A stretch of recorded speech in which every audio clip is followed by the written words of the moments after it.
ಯೋಗವನದ ಆತ್ಮೀಯರೇ ಮತ್ತು ಆಯುಷ್ ಟಿವಿ ವೀಕ್ಷಕರೇ, ಶ್ರೀ ಸಿದ್ಧಲಿಂಗೇಶ್ವರ ಯೋಗವನ ಬೆಟ್ಟ ಅರ್ಪಿಸುವ ವನಮೂಲಿಕೆ ಕಾರ್ಯಕ್ರಮ ಪ್ರತಿ ಸೋಮವಾರ ಮತ್ತು ಶುಕ್ರವಾರ ಬೆಳಗ್ಗೆ 11:30ರಿಂದ 12:30ರವರೆಗೆ ವೀಕ್ಷಿಸಿ ನೇರ ಪ್ರಸಾರದಲ್ಲಿ. ನಿಮ್ಮ ಅನಿಸಿಕೆ ಹಾಗೂ ಅಭಿಪ್ರಾಯಗಳನ್ನು ನಮಗೆ ತಿಳಿಸಿ ಮತ್ತು ಕಾರ್ಯಕ್ರಮದ ಉಪಯೋಗವನ್ನು ಪಡೆದುಕೊಳ್ಳಿ. ಇದು ಒಂದು ಡಯಟ್ ಫುಡ್ ಅಂತಾನೆ ಹೇಳ್ಬೋದು. ಜೀರ್ಣಕ್ರಿಯೆನೇ ಆಗೋದಿಲ್ಲ, ಗ್ಯಾಸ್ಟ್ರಿಕ್ ಪ್ರಾಬ್ಲಮ್ ಇದೆ, ಕೆಲವ್ರಿಗೂ ಮಲಬದ್ಧತೆ ಸಮಸ್ಯೆ ಜಾಸ್ತಿ ಇರುತ್ತೆ ಅಂಥವ್ರಿಗೆಲ್ಲರಿಗೂ ಒಂದು ಉತ್ತಮವಾದ ರೆಸಿಪಿ ಅಂತಾನೆ ಹೇಳ್ಬೋದು.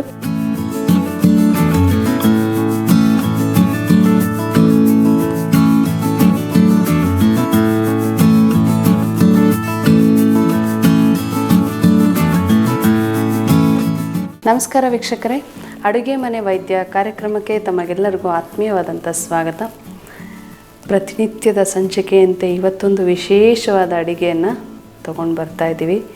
ಇದು ಒಂದು ಡಯಟ್ ಫುಡ್ ಅಂತಲೇ ಹೇಳ್ಬೋದು. ತುಂಬ ಯಾರೆಲ್ಲ ಡಯಟ್ ಮಾಡಬೇಕು, ನಾನು ಸಣ್ಣ ಆಗಬೇಕು ಅಥವಾ ಫಿಟ್ನೆಸ್ ಮೇಂಟೈನ್ ಮಾಡಬೇಕು, ಮತ್ತು ಕೆಲವರಿಗೆ ನನಗೆ ಜೀರ್ಣಕ್ರಿಯೆನೇ ಆಗೋದಿಲ್ಲ, ತುಂಬ ಗಟ್ಟಿ ಆಹಾರಗಳನ್ನು ತಿಂದರೆ ನನಗೆ ತೊಂದರೆ ಆಗುತ್ತೆ, ಸಾಫ್ಟ್ ಡಯಟ್ನ ಮೇಂಟೈನ್ ಮಾಡಬೇಕು, ಗ್ಯಾಸ್ಟ್ರಿಕ್ ಪ್ರಾಬ್ಲಮ್ ಇದೆ, ಈ ಥರದ್ದು ಹಲವಾರು ರೀತಿ ಸಮಸ್ಯೆಗಳಿರುತ್ತೆ. ಕೆಲವ್ರಿಗೆ ಮಲಬದ್ಧತೆ ಸಮಸ್ಯೆ ಜಾಸ್ತಿ ಇರುತ್ತೆ, ಡೈಜೆಷನ್ ಆಗದೆ ಮೋಷನ್ ಕಷ್ಟ ಆಗ್ತಿರುತ್ತೆ ಅಂಥವ್ರಿಗೆಲ್ಲರಿಗೂ ಒಂದು ಉತ್ತಮವಾದ ರೆಸಿಪಿ ಅಂತಲೇ ಹೇಳ್ಬೋದು. ಇದನ್ನು ನೀವು ಬೆಳಗ್ಗಿನ ಪ್ರಸಾದ, ಬೆಳಗಿನ ಟಿಫನ್ನಲ್ಲಿ ತುಂಬ ಚೆನ್ನಾಗಿ ಬಳಸ್ಬೋದು ಅಥವಾ ರಾತ್ರಿ ಊಟದಲ್ಲಿ ಬಳಸ್ಬೋದು. ಯಾವಾಗಲೂ ಬೆಳಗ್ಗೆ ಮತ್ತು ರಾತ್ರಿಯ ಊಟ ಮೃದುವಾಗೇ ಇರಬೇಕು. ತುಂಬ ಸಾಫ್ಟ್ ಡಯಟನ್ನು ಮೇಂಟೈನ್ ಮಾಡಿದ್ರೆ ಡೈಜೆಷನ್ಗೆ ಹೆಲ್ಪ್ ಆಗುತ್ತೆ. ಯಾಕಂತ ಹೇಳಿದ್ರೆ ಒಂದು ಬೆಳಗಿನ ಆಹಾರ ಮತ್ತು ರಾತ್ರಿ ಆಹಾರವನ್ನು ಯಾವುದೇ ಕಾರಣಕ್ಕೂ ಬಿಡಬಾರ್ದು, ಹಾಗಂತ ಗಟ್ಟಿ ಆಹಾರಗಳನ್ನು ತಗೊಳ್ಬಾರ್ದು. ಸೊ ಬೆಳಗ್ಗಿನ ಆಹಾರ ಮೃದುವಾಗಿರೋದ್ರಿಂದ ನಿಮಗೆ ಪ್ರಯೋಜನ ಏನಂದರೆ, ಬೆಳಗ್ಗೆ ನೀವು ಟಿಫನ್ ಮಾಡಿದ್ಮೇಲೆ ಕೇವಲ 4 ಗಂಟೆಗಳ ಕಾಲಾವಕಾಶದಲ್ಲೇ ನಿಮಗೆ ಹಸಿವಾಗಬೇಕು. ಅಂದರೆ ನೀವು 8:30, 9 ಗಂಟೆಗೆ ನೀವು ಟಿಫನ್ ಮಾಡಿದ್ರಿ ಅಂದರೆ 10, 11, 12, 1 ಗಂಟೆ, ಸಾಮಾನ್ಯ 1, 1:30, 2 ಗಂಟೆ ಸುಮಾರಲ್ಲಿ ನಮ್ಮ ಊಟಕ್ಕೆ ನಾವು ರೆಡಿ ಆಗ್ತೀವಿ. ಬೆಳಗ್ಗಿನ ಮೃದು ಆಹಾರ ಮಧ್ಯಾಹ್ನದಷ್ಟರಲ್ಲಿ ಜೀರ್ಣ ಆಗಿ ಮಧ್ಯಾಹ್ನದ ಊಟ ನಾವು ಮಾಡಿದ್ರೆ ಮಾತ್ರ ರಾತ್ರಿ ಊಟಕ್ಕೆ ನಮಗೆ ಒಂದು ಅವಕಾಶ ಸಿಗುತ್ತೆ. ಯಾವಾಗ ನಾವು ಬೆಳಗ್ಗೆ ಹಾರ್ಡ್ ಫುಡ್ಗಳನ್ನು, ಗಟ್ಟಿಯಾಗಿರೋದು, ಮುದ್ದೆ, ರೊಟ್ಟಿ, ಚಪಾತಿ, ಈ ಥರ ಗಟ್ಟಿ ಪದಾರ್ಥಗಳನ್ನು ತಿಂದು ಮತ್ತೆ ಮಧ್ಯಾಹ್ನ ಊಟ ಮಾಡಿದಾಗ ಅದು 2 ಹೊತ್ತಿನ ಊಟ ಸೇರಿ ರಾತ್ರಿ ಊಟಕ್ಕೆ ತೊಂದರೆ ಆಗುತ್ತೆ, ಅಜೀರ್ಣ ಆಗುತ್ತೆ. ಮತ್ತು ಕೆಲವರು ಹಸಿವೆ ಆಗಿಲ್ಲ ಅಂತ ಊಟನೇ ಬಿಟ್ಬಿಡ್ತಾರೆ. ಹಾಗಾಗಿ ಬೆಳಗಿನ ಆಹಾರವನ್ನು ಬಿಡಬಾರ್ದು ಅಥವಾ ಗಟ್ಟಿದನ್ನು ತಗೊಳ್ಬಾರ್ದು, ಮೃದುವಾದ ಆಹಾರವನ್ನು ಇಟ್ಕೊಳ್ಬೇಕು. ಇನ್ನು ರಾತ್ರಿ ಊಟ ಕೂಡ ಅಷ್ಟೇ. ನೀವು ಊಟ ಮಾಡಿದ ತಕ್ಷಣ ಮಲಗ್ತೀವಿ, ತಕ್ಷಣ ಅಂದರೆ 1-2 ಗಂಟೆಯಲ್ಲಿ ನಾವು ಮಲಗ್ತೀವಿ. ಸೊ ರಾತ್ರಿ ಇಡೀ ನೀರು ಕುಡಿಯೋದಿರೋದಿಲ್ಲ, ಓಡಾಟ ಇರೋದಿಲ್ಲ, ದೇಹ ದಂಡನೆ ಇರೋದಿಲ್ಲ. ಸೊ ಆಹಾರ ಜೀರ್ಣ ಆಗೋದು ಕಷ್ಟ ಆಗುತ್ತೆ. ಹಾಗಾಗಿ ರಾತ್ರಿ ಊಟ ಬಿಡಬಾರ್ದು, ಆದರೆ ಗಟ್ಟಿ ಊಟಗಳನ್ನು ತಿನ್ನಬಾರ್ದು. ಮೃದುವಾಗಿರುವಂಥ ಆಹಾರವನ್ನು ನೀವು ರಾತ್ರಿಯಲ್ಲಿ ಕೂಡ ಮಾಡ್ಕೊಳ್ಬೇಕು. ಸೊ ಹಾಗಾಗಿ ಇವತ್ತಿನ ನಾವು ಮಾಡ್ತಿರೋಂಥ ರೆಸಿಪಿ ನಿಮಗೆ ಬೆಳಗ್ಗಿನ ಟಿಫನ್ ಅಥವಾ ರಾತ್ರಿಯ ಊಟದಲ್ಲಿ ತುಂಬ ಚೆನ್ನಾಗಿ ಕೆಲಸ ಮಾಡುತ್ತೆ. ಇದು ಮಧುಮೇಹಿಗಳಿಗೂ ಕೂಡ ತುಂಬ ಉತ್ತಮವಾದಂಥ ಆಹಾರವಾಗುತ್ತೆ.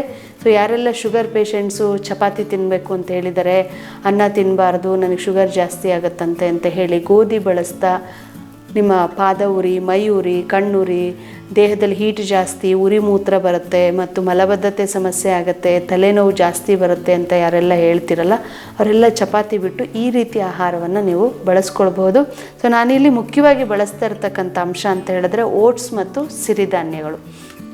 ಓಟ್ಸನ್ನ ಸಹಾಯಕ್ಕೆ ಸ್ವಲ್ಪ ಪ್ರಮಾಣದಲ್ಲಿ ಬಳಸ್ಕೊಳ್ತಾ ಇರೋವಂಥದ್ದು ಮತ್ತು ಸಿರಿಧಾನ್ಯ. ಈ ಸಿರಿಧಾನ್ಯದ ಪೌಡ್ರಲ್ಲಿ ನಿಮಗೆ 18 ಧಾನ್ಯಗಳನ್ನು ಸೇರಿಸಿರ್ತಕ್ಕಂಥ ಒಂದು ಪೌಡರ್ ಇದು. ಇದರಲ್ಲಿ ಎಲ್ಲ ರೀತಿಯ ಧಾನ್ಯಗಳು ನಿಮಗೆ ಸಿಗುತ್ತೆ. ಸಜ್ಜೆ, ನವಣೆ, ಕೊರಲೆ, ಅರ್ಕ ಮತ್ತು ಜೋಳ, ರಾಗಿ, ಅಕ್ಕಿ, ಹಾಗೆ ಹೆಸರು ಕಾಳು ಮತ್ತು ಕಡಲೆಕಾಳು, ಕಡಲೆಬೀಜ, ಮೆಂತ್ಯ, ಪಾರ್ಲಿ ಮತ್ತು ಸಬ್ಬಕ್ಕಿ, ಹೀಗೆ 18 ಧಾನ್ಯಗಳನ್ನು ನಾವು ಸೇರಿಸಿ ಮಾಡಿರ್ತಕ್ಕಂಥ ಒಂದು ಪೌಡ್ರ್ ಇದು ಸಿರಿಧಾನ್ಯ ಪೌಡರು.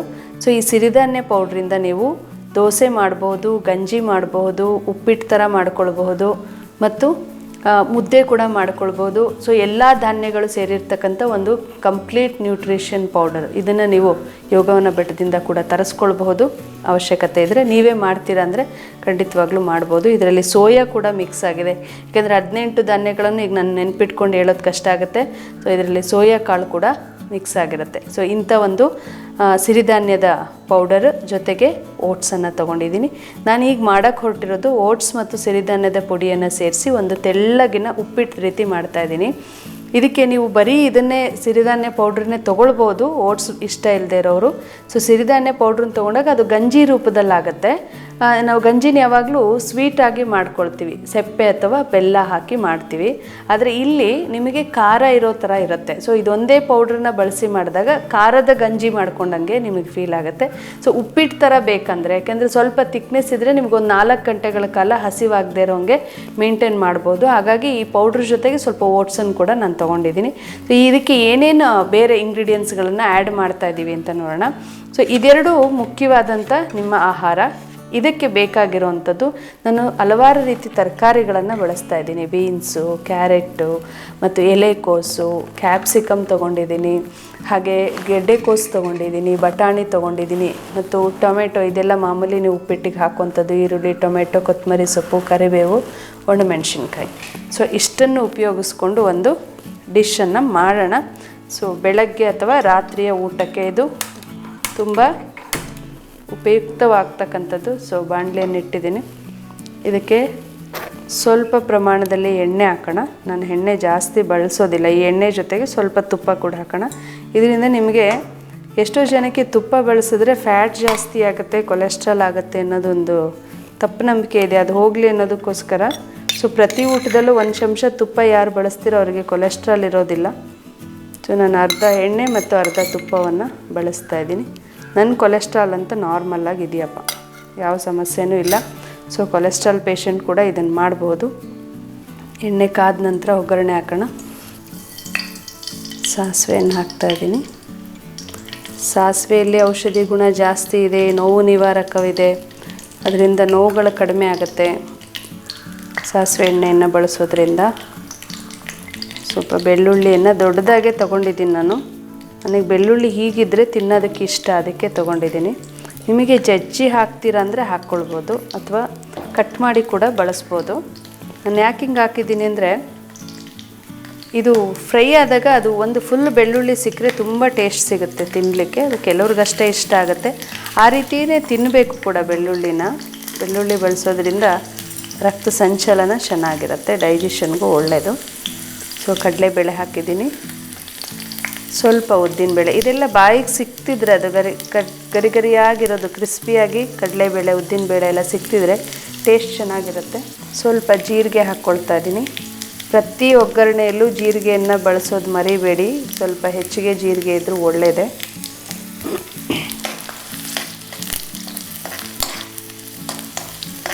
ತುಪ್ಪ ಹಾಕಿರೋದ್ರಿಂದ ಒಗ್ಗರಣೆ ಗಮ್ ಅಂತ ಇದೆ.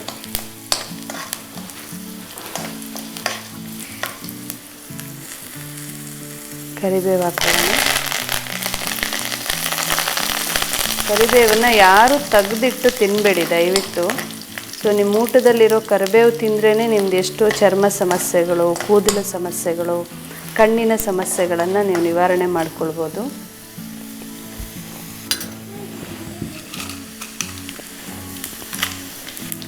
ರುಚಿಗೆ ಮೆಣಸಿನ್ಕಾಯಿನ ನಾನು ಒಣಮೆಣಸಿನ್ಕಾಯಿನೇ ಬಳಸೋದು ಯಾವಾಗಲೂ.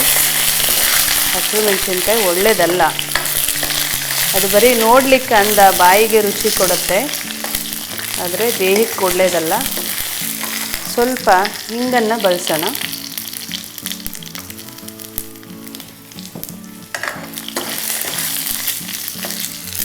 ಒಗ್ಗರಣೆ ಆಗಿದೆ. ಈಗ ಈರುಳ್ಳಿ ಹಾಕ್ಕೊಳ್ತಾ ಇದ್ದೀನಿ. 1 ಬಟ್ಲಷ್ಟು ಈರುಳ್ಳಿಯನ್ನು ಸಣ್ಣದಾಗಿ ಹೆಚ್ಕೊಂಡಿದ್ದೀನಿ. ಇಲ್ಲಿ ವಿಶೇಷ ಏನಂದರೆ ಎಲ್ಲವನ್ನೂ ನೀವು ಸಣ್ಣದಾಗಿ ಹೆಚ್ಕೊಂಡ್ರೆ ಟೇಸ್ಟ್ ಚೆನ್ನಾಗಿ ಅನಿಸುತ್ತೆ. ದೊಡ್ಡದು ಸಿಕ್ಕರೆ ತರಕಾರಿ ಅಂತ ಬೇಜಾರಾಗುತ್ತೆ ಕೆಲವ್ರಿಗೆ. ಅದಕ್ಕೆ ಸಣ್ಣಕ್ಕೆ ಹೆಚ್ಕೊಂಡ್ರೆ ಅದು ತಿನ್ನೋವಾಗ ಗೊತ್ತಾಗೋದಿಲ್ಲ ನಿಮಗೆ. ಸೊ ಯಾವಾಗಲೂ ಒಗ್ಗರಣೆಯಲ್ಲಿ ಸ್ವಲ್ಪ ಈರುಳ್ಳಿ ಫ್ರೈ ಆದ ನಂತರ ಅದಕ್ಕೆ ಅರಿಶಿನ ಪುಡಿಯನ್ನು ಸೇರಿಸಿ. ಅರಿಶಿನ ಪುಡಿಯನ್ನು ನೀವು ಪ್ರತಿ ಒಗ್ಗರಣೆಯಲ್ಲೂ ಬಳಸಬೇಕು. ಇವೆಲ್ಲ ನೀವು ಬರೀ ಅಂದಕ್ಕೆ ಚಂದಕ್ಕೆ ಅಂತ ಆಹಾರಗಳನ್ನು ತಯಾರು ಮಾಡೋದಲ್ಲ, ಹೆಣ್ಮಕ್ಳು ಇದನ್ನೆಲ್ಲ ತಿಳ್ಕೊಳ್ಬೇಕು. ಅರಿಶಿನ ಪುಡಿಯಿಂದ ಏನು ಉಪಯೋಗ, ಜೀರಿಗೆಯಿಂದ ಏನು ಉಪಯೋಗ, ಸಾಸಿವೆಯಿಂದ ಏನು ಉಪಯೋಗ, ಇದನ್ನೆಲ್ಲ ನೀವು ಮನೆಯಲ್ಲಿ ಮಕ್ಕಳಿಗೂ ತಿಳಿಸ್ತಾ ಇದ್ದರೆ ಯಾವ ಮಕ್ಕಳು ಆಯ್ದಿಟ್ಟು ಊಟ ಮಾಡೋದಿಲ್ಲ. ನೀವು ಅಲಂಕಾರಕ್ಕೆ ಹಾಕಿರ್ತೀರ, ಅವ್ರ ಅಲಂಕಾರವನ್ನು ತೆಗೆದಿಟ್ಟು ಮಧ್ಯದಲ್ಲಿರೋದನ್ನು ತಿನ್ಕೊಳ್ತಾರೆ. ಅದು ಅವರು ತಪ್ಪಲ್ಲ, ನೀವು ಅದನ್ನೆಲ್ಲ ತಿಳಿಸಿ ಹೇಳಬೇಕು. ಹಾಗಾಗಿ ನೀವು ಮಾಡೋವಾಗಲೇ ನಿಮ್ಗೆ ಅದ್ರ ಬಗ್ಗೆ ಗೊತ್ತಿದ್ದರೆ ಬೇರೆಯವ್ರಿಗೆ ಹೇಳಲಿಕ್ಕೆ ಅನುಕೂಲ ಆಗುತ್ತೆ. ಸೊ ಈಗ ತರಕಾರಿಗಳನ್ನು ಆ್ಯಡ್ ಮಾಡ್ಕೊಳ್ಳೋಣ. ಕ್ಯಾರೆಟನ್ನು ತೊಗೊಳ್ತಾ ಇದ್ದೀನಿ. ನಿಮಗೆ ಅವಶ್ಯಕತೆ ಇದ್ದಷ್ಟು. ನಾನು ತರಕಾರಿ ಜಾಸ್ತಿ ಬಳಸ್ತೇನೆ, ಹಾಗಾಗಿ ನೀವು ಒಂದು ಉಪ್ಪಿಟ್ಟು ಮಾಡಿದ್ರೂ ಕೂಡ ನಾನು ಆ ಉಪ್ಪಿಟ್ಟಲ್ಲಿ ರವೆಗಿಂತ ತರಕಾರಿನೇ ಜಾಸ್ತಿ ಕಾಣಿಸುತ್ತೆ. ಹಾಗೆ ತಿನ್ನಬೇಕು ಕೂಡ, ಆವಾಗಲೇ ಊಟಗಳು ಚೆನ್ನಾಗಿ ಜೀರ್ಣ ಆಗೋದು. ಬೀನ್ಸನ್ನು ಹಾಕ್ಕೊಳ್ತಾ ಇದ್ದೀನಿ. ಬೀನ್ಸನ್ನು ಕೂಡ ಸಣ್ಣದಾಗಿ ಹೆಚ್ಚಿಟ್ಕೊಂಡಿದೆ.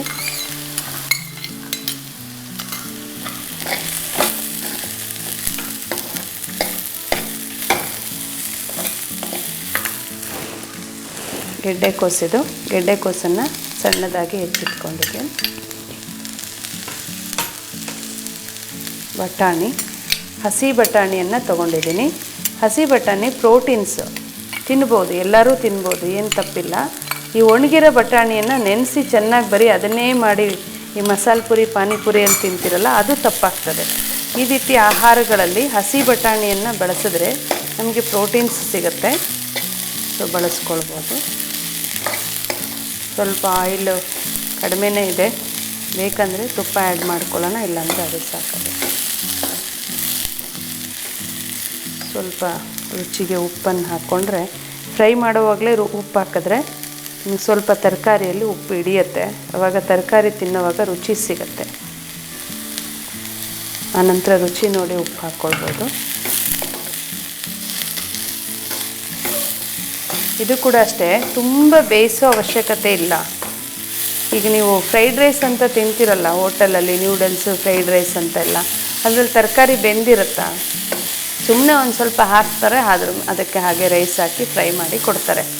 ಸೊ ಅಲ್ಲಿ ತಿಂತಿರಲ್ವ, ಹಾಗೆ ಮನೇಲಿ ಕೂಡ ಅರ್ಧ ಬೆಂದಿರೋ ತರಕಾರಿಗಳನ್ನೇ ಬಳಸಬೇಕು. ಪೂರ ಬೇಯಿಸಿ ತಿನ್ನಕ್ಕೆ ಹೋಗಬಾರ್ದು. ನಿಮಗೆ ಬಟಾಣಿ ಬೇಯೋದು ಕಷ್ಟ ಆಗುತ್ತೆ ಅಂದರೆ ಅದನ್ನೊಂದು ಸಪ್ರೇಟ್ ಬೇಕಾದ್ರೆ ಬೇಯಿಸ್ಕೋಬೋದು, ಬೇಯಿಸಿಟ್ಕೊಂಡು ಬೇಕಾದರೂ ಮಾಡ್ಬೋದು. ಇನ್ನು ಬೇರೆ ಬೇರೆ ತರಕಾರಿಗಳನ್ನು ನೀವು ಬಳಸ್ಕೊಳ್ಬೋದು. ಎಷ್ಟು ತರಕಾರಿ ಹಾಕಿ ನಿಮ್ಗೆ ಇಷ್ಟಪಟ್ಟ ತರಕಾರಿಗಳನ್ನು ಬಳಸ್ತೀರ ಅಷ್ಟು ರುಚಿ ಚೆನ್ನಾಗಿರುತ್ತೆ. ಈಗ ಸ್ವಲ್ಪ ಕ್ಯಾಪ್ಸಿಕಮ್ ಹಾಕೋತಾ ಇದ್ದೀನಿ. ಕ್ಯಾಪ್ಸಿಕಮ್ ಯಾವಾಗಲೂ ಕೊನೆಯಲ್ಲಿ ಹಾಕ್ಕೊಳ್ಬೇಕು, ಯಾಕಂದರೆ ಅದು ಜಾಸ್ತಿ ಬೆಂದೋದ್ರೆ ಟೇಸ್ಟ್ ಇರೋದಿಲ್ಲ. ಅದಕ್ಕೆ ಸ್ವಲ್ಪ ಕ್ಯಾಪ್ಸಿಕಮ್ ಹಾಕ್ಕೊಳ್ತಾ ಇದ್ದೀನಿ.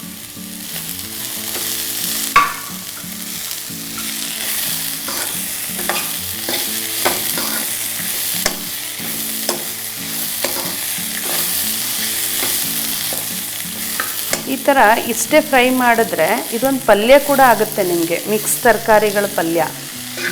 ಹೀಗೂ ಮಾಡ್ಕೊಳ್ಬೋದು. ಇದಿಷ್ಟನ್ನೇ ಎತ್ತಿಟ್ಕೊಂಡ್ರೆ ಒಂದು ಪಲ್ಯ ರೆಡಿ. ಇದಕ್ಕೆ ಇವಾಗ ನೀರು ಹಾಕಿ ಮಾಡಿದ್ರೆ ಉಪ್ಪಿಟ್ಟು ರೆಡಿ ಅಷ್ಟೇ. ಬೇರೆ ಏನು ಅದರಲ್ಲೇನು ಹೆಚ್ಚಿನ ಕೆಲಸ ಏನಿಲ್ಲ. ತರಕಾರಿ ಪಲ್ಯನೂ ಹೀಗೆ ಮಾಡ್ಕೊಳ್ಳೋದು. ಇದಕ್ಕೆ ಸ್ವಲ್ಪ ಟೊಮೆಟೊ ಹಾಕ್ಕೊಳ್ಳೋಣ.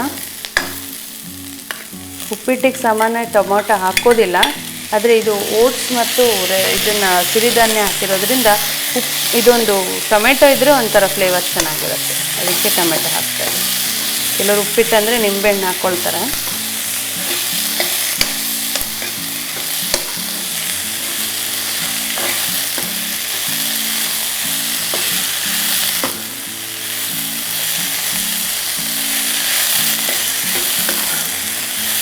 ಟೊಮೆಟೊ ಫುಲ್ಲು ಮಿಲ್ಗೋ ಥರ ಅದನ್ನು ಫ್ರೈ ಮಾಡಬಾರ್ದು, ಸ್ವಲ್ಪ ಹೊತ್ತಷ್ಟೇ. ನೀರನ್ನು ಆ್ಯಡ್ ಮಾಡ್ಕೊತಿದ್ದೀನಿ.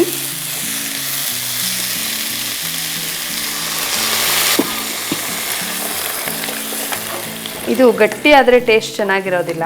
ನಿಮಗೆ ಪೊಂಗಲ್ ಅದಕ್ಕೆ ಬರಬೇಕು, ತೆಳ್ಳಗೆ ಬಿಸಿಬೇಳೆ ಬಾತ್ ತಿಂತೀರಲ್ಲ ಆ ಥರ ಅದಕ್ಕಿದ್ರೆ ಇದು ಟೇಸ್ಟ್ ಚೆನ್ನಾಗಿರುತ್ತೆ. ನಿಮಗೆ ಎಷ್ಟು ಜನಕ್ಕೆ ಮಾಡ್ತೀರ ಅದ್ರ ಮೇಲೆ ಡಿಪೆಂಡ್ ಆಗುತ್ತೆ. ಉಪ್ಪಿಟ್ಟು ನೋಡಿರ್ತೀರ ನೀವು, ಆದರೆ ಉಪ್ಪಿಟ್ಟಿಗೆ ಸಾಮಾನ್ಯ ಕೆಲವರು ತರಕಾರಿ ಹಾಕಿ ಮಾಡ್ತಾರೆ, ಕೆಲವರು ಹಾಗೆ ಮಾಡ್ತಾರೆ, ಕೆಲವರು ಈರುಳ್ಳಿ ಬೆಳ್ಳುಳ್ಳಿನೂ ಹಾಕಿರಲ್ಲ ಹಾಗೆ ಮಾಡ್ತಾರೆ. ಅವರವರು ಇಷ್ಟ ಕೆಲವೊಂದು. ಆದರೆ ನಾನು ನೀವೇನೇ ಮಾಡಿದ್ರೂ ಅಲ್ಲಿ ತರಕಾರಿ ಸ್ವಲ್ಪ ಜಾಸ್ತಿ ಇರುತ್ತೆ. ನೋಡಿ ಇಲ್ಲಿ ನಿಮಗೆ ಅರ್ಧಕ್ಕೂ ಹೆಚ್ಚು ತರಕಾರಿನೇ ಕಾಣಿಸ್ತಾ ಇದೆ. ಇದಕ್ಕೆ ನೀವು ಓಟ್ಸ್ ಮತ್ತು ಸಿರಿಧಾನ್ಯದ ಗಂಜಿ ಪುಡಿ ಏನಿದೆ ಅದನ್ನು ಮಿಕ್ಸ್ ಮಾಡಿದ್ರೆ ತೆಳ್ಳಗೆ ಒಂದು ತರಕಾರಿ ಉಪ್ಪಿಟ್ಟು ಆದಂಗೆ ಆಗುತ್ತೆ. ಅಲ್ಲಿ ಓಟ್ಸ್ ಉಪ್ಪಿಟ್ಟು ಅಥವಾ ಸಿರಿಧಾನ್ಯದ ಉಪ್ಪಿಟ್ಟು ಅಂತ ನೀವು ಹೇಳಂಗೆ ಇಲ್ಲ, ತರಕಾರಿ ಉಪ್ಪಿಟ್ಟು ಅಂತ ಹೇಳೋದು. ಹಾಗೆ ಸ್ವಲ್ಪ ರುಚಿ ಹೇಗಿದೆ ನೋಡೋಣ, ಉಪ್ಪು ಖಾರ ಎಲ್ಲ.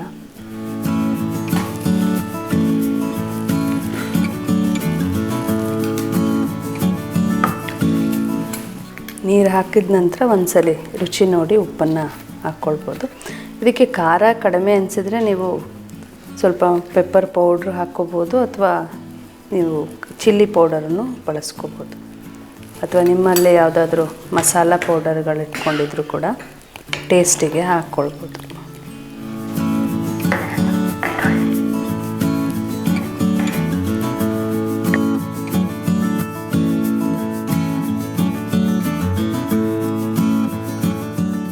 ಈಗ ಇದು ತರಕಾರಿ ಎಲ್ಲ ಬೆಂದಿದೆ, ರೆಡಿಯಾಗಿದೆ. ಇದಕ್ಕೀಗ ಓಟ್ಸು ಮತ್ತು ಸಿರಿಧಾನ್ಯದ ಪೌಡರನ್ನು ನಾನು ಬೆರೆಸ್ಕೊಳ್ತಾ ಇದ್ದೀನಿ. ಸಿರಿಧಾನ್ಯದ ಪೌಡ್ರ್ ತುಂಬ ನೈಸಾಗಿರೋದ್ರಿಂದ ನೀವು ಹಿಂಗೆ ಕುದಿಯುವಾಗ ಹಾಕಿದ್ರೆ ಅದು ಗಂಟು ಬಂದುಬಿಡುತ್ತೆ. ಅದಕ್ಕೆ ನಾನು ಏನು ಮಾಡ್ತಾಯಿದ್ದೀನಿ, ನೀರಲ್ಲಿ ಫಸ್ಟು ಕಲಿಸ್ಕೊತೀನಿ. ಸೊ ಜಾಸ್ತಿ ಸಿರಿಧಾನ್ಯದ ಪೌಡ್ರೇ ಬಳಸಿ, ಓಟ್ಸನ್ನು ಕಡಿಮೆ ಹಾಕ್ಕೊಡಿ, ಆವಾಗ ನಿಮಗೆ ಅದು ಚೆನ್ನಾಗಿ ಅನಿಸುತ್ತೆ. ಟೇಸ್ಟ್ ಕೂಡ ನನಗೆ ಕಡಿಮೆ ಪ್ರಮಾಣದಲ್ಲಿ ಮಾಡ್ತಾ ಇರೋದ್ರಿಂದ ಸ್ವಲ್ಪ ತೊಗೊಂಡಿದ್ದೀನಿ. ಇದನ್ನು ನೀರಲ್ಲಿ ಕಲಿಸ್ಕೊಳ್ಳೋಣ, ಆವಾಗ ಗಂಟು ಬೀಳಲ್ಲ.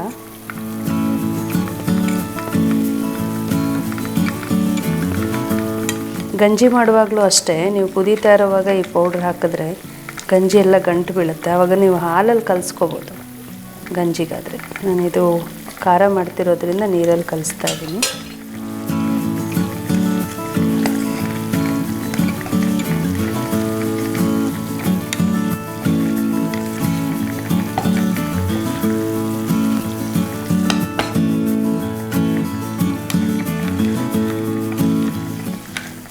ಗಂಟಿಲ್ಲದೆ ಇರೋಂಗೆ ನೀಟಾಗಿ ಇದನ್ನು ಮಿಕ್ಸ್ ಮಾಡ್ಕೊಳ್ಳಿ. ಅದು ಮಿಕ್ಸ್ ಆಗಿದೆ. ಈಗ ಇದನ್ನು ಹಾಕಿದ್ರೆ ನಿಮಗೆ ಗಂಟು ಬರೋದಿಲ್ಲ.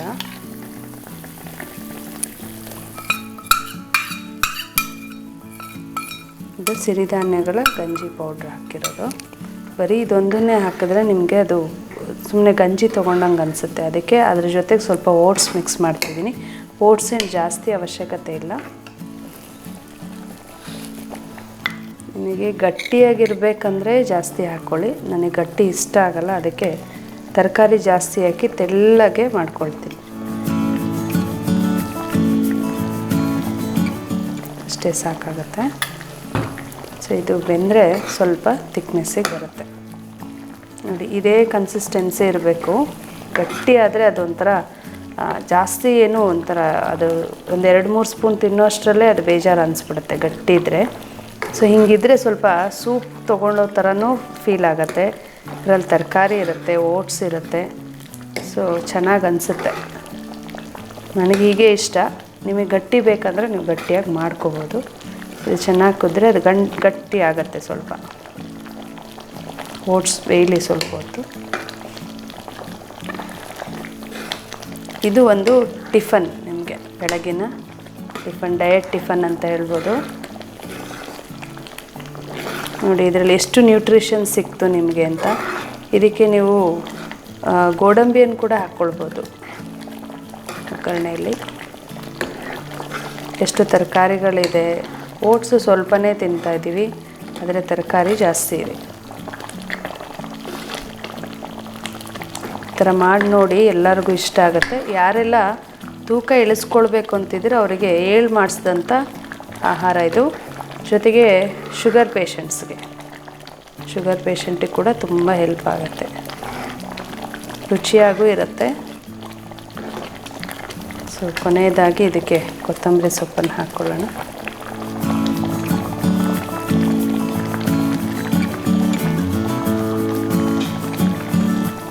ನೀವು ಇದನ್ನು ಸರ್ವ್ ಮಾಡಿ ತಿನ್ನೋವಾಗ ಸ್ವಲ್ಪ ತುಪ್ಪ ಹಾಕ್ಕೊಂಡು ತಿನ್ನಬೇಕು. ಟೇಸ್ಟ್ ತುಂಬ ಚೆನ್ನಾಗಿ ಬರುತ್ತೆ ತುಪ್ಪದ ಜೊತೆ ತಿಂದರೆ. ಸೊ ರೆಡಿ ಆಯಿತು ನಿಮ್ಮ ತರಕಾರಿ ಉಪ್ಪಿಟ್ಟು. ಇದು ಓಟ್ಸ್ ಉಪ್ಪಿಟ್ಟಲ್ಲ ಅಥವಾ ಸಿರಿಧಾನ್ಯದ ಉಪ್ಪಿಟ್ಟಲ್ಲ, ತರಕಾರಿ ಉಪ್ಪಿಟ್ಟು ಅಂತಲೇ ನೀವು ತಿನ್ನಬೇಕು. ನೋಡಿ ಎಷ್ಟು ಚೆನ್ನಾಗಾಗಿದೆ. ಹೀಗೇ ಇರಬೇಕು, ಹೀಗಿದ್ರೇ ಅದರ ಟೇಸ್ಟು. ಈ ಥರ ಮಾಡಿಕೊಂಡು ಬೆಳಗಿನ ಟಿಫನ್ ಅಥವಾ ರಾತ್ರಿಯ ಊಟದಲ್ಲಿ ನೀವು ಬಳಸ್ಕೊಳ್ಬೋದು. ಯಾರೆಲ್ಲ ರಾತ್ರಿ ಊಟ ಮಾಡಿಲ್ಲ ಅಂದರೆ ನಿದ್ದೆ ಬರಲ್ಲ ಅನಿಸುತ್ತೆ, ಊಟ ಮಾಡಿದ್ರೆ ಜೀರ್ಣ ಆಗಲ್ಲ ಅನಿಸುತ್ತೆ ಅಂಥವ್ರಿಗೆ ಈ ಥರ ಒಂದು ಬೌಲ್ ತೊಗೊಂಡ್ರೆ ಸಾಕು. ಅದು ನಿದ್ರೆನೂ ಚೆನ್ನಾಗಿ ಬರ್ಸುತ್ತೆ, ಜೀರ್ಣನೂ ಚೆನ್ನಾಗಾಗುತ್ತೆ. ಇದನ್ನು ಒಂದು ಬೌಲಿಗೆ ಹಾಕ್ಕೊಳ್ಳೋಣ. ರೆಡಿಯಾಗಿದೆ, ಸರ್ವ್ ಮಾಡ್ತಾಯಿದ್ದೀನಿ ನೋಡಿ, ಗೊತ್ತಾಗ್ತದೆ. ಈಗ ನೀವು ತೊಗೊಳ್ಳೋವಾಗ ಹೇಗಿರುತ್ತೆ ಅಂತ. ಇಷ್ಟು ಕನ್ಸಿಸ್ಟೆನ್ಸಿ ಇರುತ್ತೆ, ಹಿಂಗಿದ್ರೇ ಟೇಸ್ಟ್ ಚೆನ್ನಾಗಿರೋದು. ಸೊ ಇದನ್ನು ನೀವು ತಿನ್ನೋವಾಗ ಸ್ವಲ್ಪ ತುಪ್ಪ ಹಾಕ್ಕೊಂಡು ತಿನ್ನಿ, ತುಂಬ ಚೆನ್ನಾಗಿ ಬರುತ್ತೆ. ಎಲ್ಲರೂ ಅಷ್ಟೇ, ಶುಗರ್ ಇರಲಿ ದಪ್ಪ ಇರಲಿ ಏನೇ ಇರಲಿ ತುಪ್ಪ ತಿನ್ನೋದು ಮಾತ್ರ ಬಿಡಬೇಡಿ. ಸೊ ತುಪ್ಪದ ಜೊತೆ ತಿಂದರೆ ತುಂಬ ಟೇಸ್ಟು ಚೆನ್ನಾಗಿರುತ್ತೆ. ನೋಡಿ ಎಷ್ಟು ಚೆನ್ನಾಗಿದೆ. ಇದು ನೋಡಲಿಕ್ಕೆ ತರಕಾರಿ ಗಂಜಿನೋ ತರಕಾರಿ ಉಪ್ಪಿಟ್ಟು ಏನು ಅಂತ ಗೊತ್ತಾಗ್ತಿಲ್ಲ, ಆದರೆ ಟೇಸ್ಟ್ ಮಾತ್ರ ತುಂಬ ಚೆನ್ನಾಗಿ ಅನಿಸುತ್ತೆ. ಇದು ಡೈಜೆಷನ್ನಿಗೆ ಹೇಳಿ ಮಾಡಿಸಿದಂಥ ಫುಡ್. ಸೊ ಇದನ್ನು ಸ್ವಲ್ಪ ಟೇಸ್ಟ್ ಮಾಡಿಬಿಡೋಣ. ಇದರ ಟೇಸ್ಟ್ ನನಗೆ ಗೊತ್ತೇ ಇದೆ, ಇದು ನನ್ನ ಫೇವ್ರೆಟ್ ಬೆಳಗಿನ ಟಿಫನ್ ಇದು.